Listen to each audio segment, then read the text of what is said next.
Today, Jay Henderson is joining us in the Village to talk about her trilogy of books about abstinence. A love story with a number of twists and turns. The big theme is abstinence.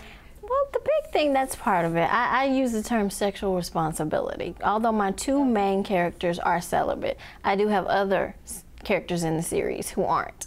So that's, of course, I talk about celibacy, but we all have to be realistic. Everybody is not going to do that, but I want my characters to be able to relate to everyone. So we talk about making wise choices. When you meet that certain person that you want to share yourself with and you're making that decision, should I not? Where did this idea originate? From your spiritual growth, or was there another motivation for this perspective in the book? Both. My spiritual growth, of course, but also the decline of morals in America was really starting to bother me. We've developed this if it feels good, do it mentality, as if there are no consequences to our actions. So I wanted to put another alternative form of entertainment, because you hear this if it feels good, do it message in music, you hear it on, you see it on TV, you see it in movies. People are just out there having sex, doing drugs, drinking, whatever, like there are no consequences. So I wanted to put another form of entertainment out there for people who aren't really into that message. They want something a little bit more positive and something that makes you stop and think for a moment before you act, or characters that actually stop and think for a moment. How has it been received? It's been received very well. What's the feedback? Are people willing to discuss this and say, yes, we are dominated in many ways by this notion of if it feels good, it must be right, and they're glad to see that someone has taken a stand and is vocally taking a stand? I get all across the board. I mean, I get the women that say, I am T, I understand her struggles, I'm going through them right now. But and my T is book, your main character. T is the main character. Main characters are T and Michael.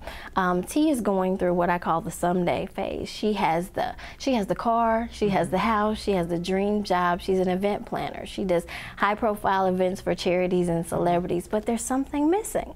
And it's that certain person to share it with. She knows he's coming someday. So that's where the title of the book came. But in the meantime, she's got to learn how to be happy where she is, count her blessings. That's one of my main themes in the book. Count your blessings. You may not have that certain individual, but you eat every day, you have some place to live, your bills get paid, you're healthy. So really, are you gonna sit and cry and complain all day because you don't have a man? Balance. You got to give God the glory for it all. When you do decide that maybe you'd like to take a chance with a new guy you meet, how do you know it's the right one? I want to read a passage from your book. You say, I'm always here for you, T. This is your sister in the book saying, I'm always here for you, T. But let me give you something to think about. Maybe the reason you keep getting hurt is because of the kind of men you allow to come into your life. How do you expect to have a saved relationship with unsaved men? You have to be equally yoked. That sounds like a message you really want your readers to walk away from the book hearing repeatedly. Well, T is at this place where she's starting to get frustrated about being single. And which is real. Yes. That's real talk. And sometimes when you get frustrated and you get lonely, you take what you can get. Make a bad And they may not be a bad guy. They may look good, have a good job, drive a nice car, but on the inside, are they really what you need? Is God first in their life? Can they motivate you to be a better person? And so the way you find that out is you take your time and get to know them. And when you start to see signs that they're not right for you, he doesn't go to church, and that doesn't mean that you're not saved because you don't go to church, but he doesn't go to church. He doesn't read his Bible.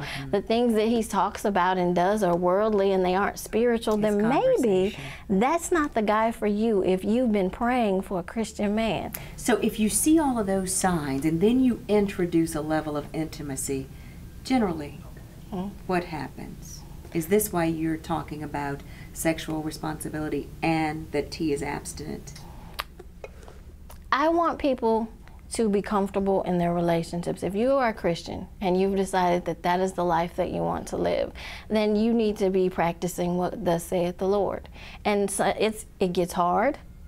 It does. And sometimes you make mistakes, you falter. But the question is, are you really trying? Because I tell people it's not a mistake if you keep making it over and over again. It's become a habit. Preach. Wow.